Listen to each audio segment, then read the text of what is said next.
hunt. I started. The hunt for Red Hoptober? The hunt for Red Hoptober. I didn't even know I was on a hunt for Red Hoptober, but suddenly I discovered it. You discovered it, and actually what you've discovered is we have a multitude over the next couple weeks of what we consider fall seasonal beers. Yes. Some of them may be stretching it a little bit just because, when I think of the fall, I think of things getting a little heartier. We've talked about, the way we eat, the way everything. You're thinking of the weather's getting colder, hopefully. Right. You're thinking of more comfort foods, heartier things.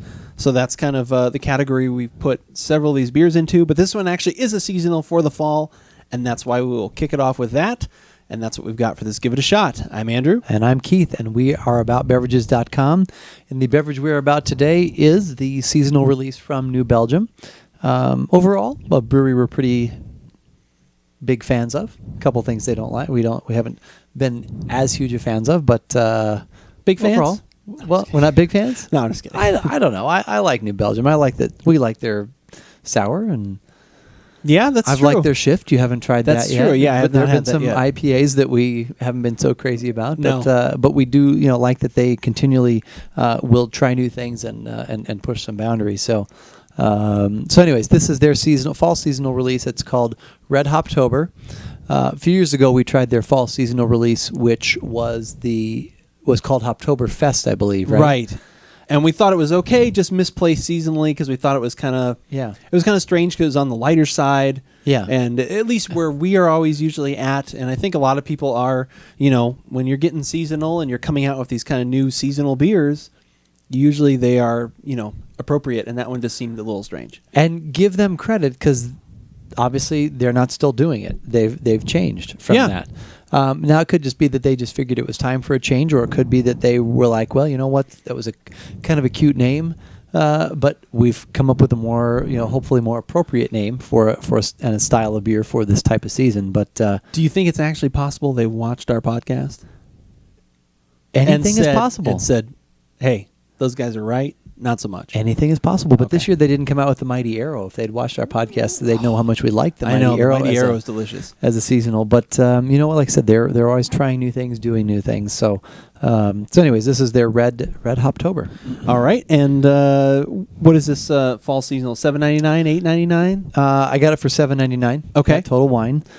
And 6% alcohol. Oh, there we go. And they talk about it being a blend of malt and hop, and trying a transition type beer from the summer into the fall seasons as things are starting to get a little cooler. It's that transitional beer, like the mid-season beer that like Sam Adams kind of started to do. Remember when they were doing all those weird, like, this isn't our spring beer, this is we're getting out of winter and almost into spring, so we need another marketing category. Well, and Deschutes did that too. They had the NWPA, which was moving from winter into spring, and that was good too. And remember some of the ones that we had when we first started doing this, the Buzzsaw Brown. Remember we had a lot of like transitional beers like that. They don't have that one anymore. Yeah, it's kind of sad. Anyway, but we're talking about the Hoptoberfest today. Now, since it's called Red Hoptober. Red Hoptober. Red Hoptober, is this actually a red ale?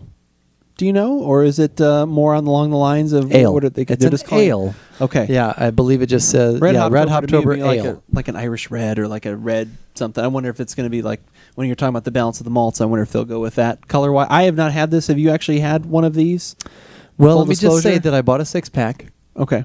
And you're down to one. I only have 2 left. Okay. And this was one of the 2. So yes, I have. Yes. Well, but you know what? Joe had one too. When he came over for the football draft, we each had one. So okay. So, but yes, I have had this. But I don't believe I've shared with you. Well, I've shared with you how many I've consumed, but I haven't shared with you any of my perceptions about it. No. Or anything like that. No, so he's going to be out on his own. Yeah, you said you knew we were going to be, as I usually am. I'm on an island. I don't know. No, like I said, you mentioned you're like, oh, we'll be trying this for a podcast, but I'm having some. I'll go from there. Okay, it's got kind of the reddish color I was hoping for. A little more toward the brown, but there's some hints of red in there. It's kind of a rust kind of color where it's that brownish red, don't you think? Yeah, it's definitely. I go with brown red as opposed to red brown. Yeah, but and it's clear. Yeah, and it's got a nice head retention there. Yeah, it does actually. That is pretty nice. No lacing per se. A little bit.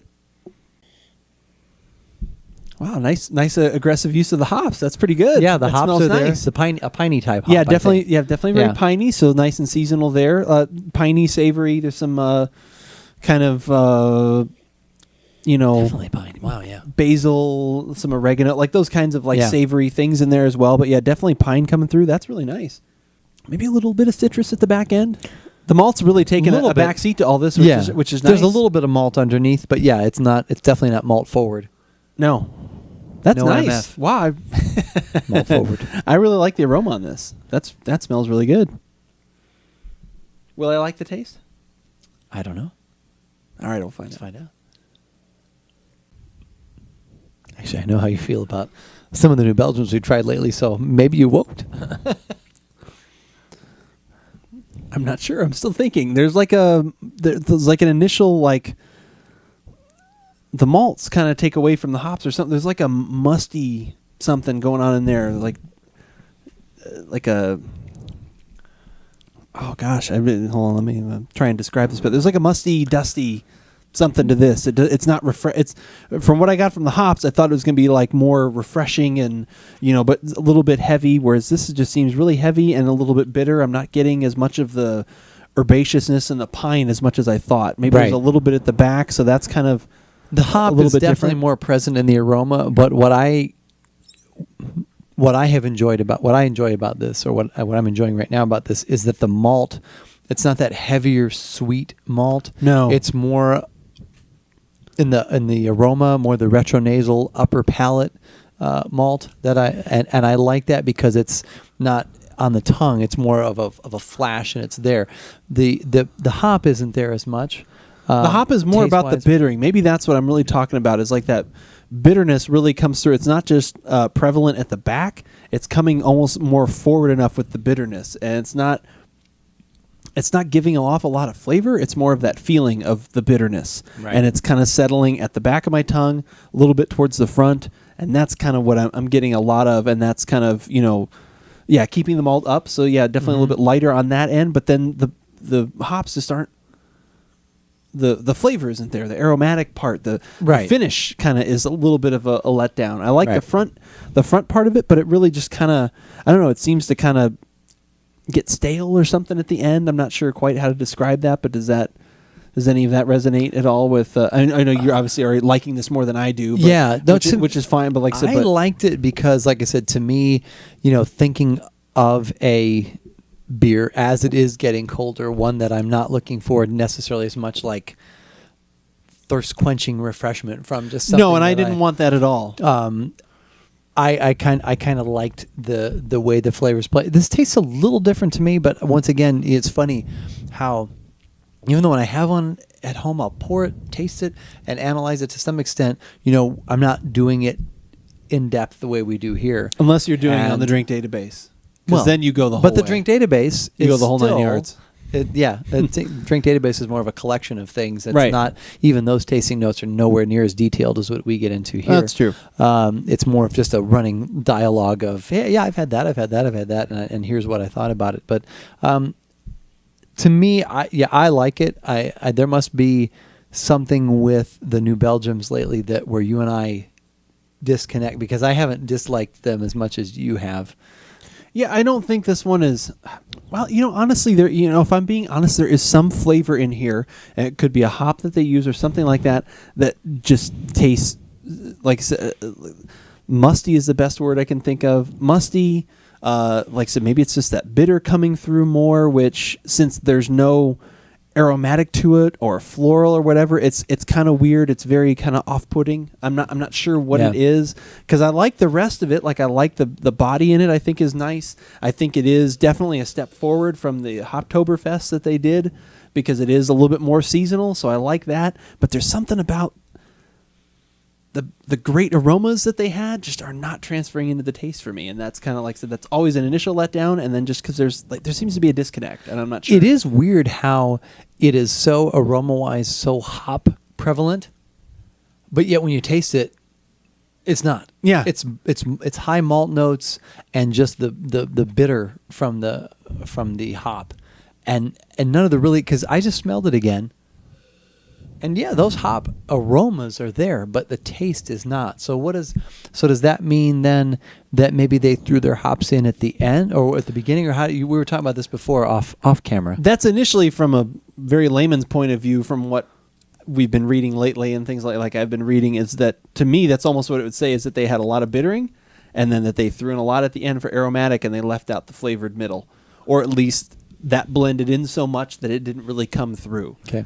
Just because, like I said, and it doesn't mention anything like that they dry hopped or anything like that. So it seems like more like that they just put in hops toward the end. So that's why there's those great aromatics. Right. But then there was none of that built into the middle. Okay.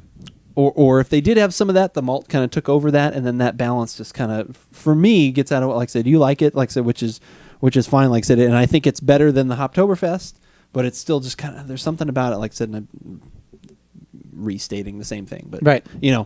So I'm not sure. I wanted to like it with the aroma and the color. Like, I was ready to like, wow, this is going to be great. And then as soon as I took a sip, I was like, what is going on? Yeah. I was like, what is wrong with me? What is wrong with them? What's happening? Yeah, this may be one where there's like probably a half score, I'm assuming, because you're going to like it more than I do. So yeah, probably a half. I think so. It might just get a half. That's probably the half. Yeah, that'll just be the half. Because I'm not giving it a 2. What's that? I'm not giving it a 2, but hope not. Yeah, no. I hope not. No. But where you can find that final score is at our website at AboutBeverages.com, and that's also where you can find the tasting notes for this beer, along with all the other things that we've been tasting and the future things that we're going to be trying throughout our fall weeks. I'm not sure if that's what we're going to categorize this as, but something like that. The fall weeks. Yes. The fall weeks. And definitely be following us on Twitter, become a fan of us on Facebook, follow us on Untapped. That's where we're trying all the other things throughout the week, along with the drink database. That's where Keith takes the time to put down some extra notes. And I know we do a lot of beer, but guess what? Keith also actually drinks wine, as do I. And so I haven't had a lot of wine lately, though. Maybe not anymore. I'm hoping, though, as we get... As the seasons change, maybe so shall my palate. For some reason, though, I've really been finding myself to be extremely into the beer lately. I'll think about opening a bottle of wine, and I'm like, no, there's a lot of good beer out there I want to try. So, and that's where you can find all of it, is at the website. But whether we like it or not, you should give it a shot.